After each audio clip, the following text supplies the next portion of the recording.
So to work into the chain, what that means is if we look at our starting chain here, you can see the V's of the chains, and all it means is that when you insert your hook, you insert it here in the middle under that loop.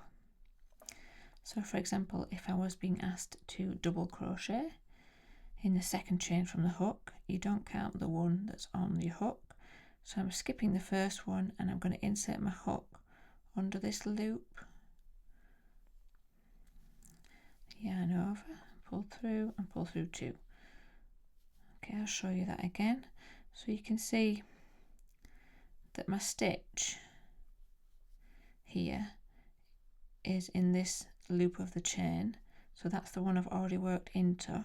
So you need to make sure then you go across to the next chain, insert your hook under that back, that top loop, and work your stitch, the stitch that it requests or suggests in the pattern.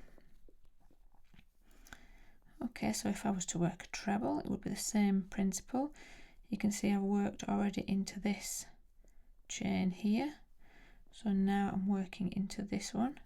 So I would yarn over if this was a treble, and I want to work into this loop here. So when it tells you to work into the chain,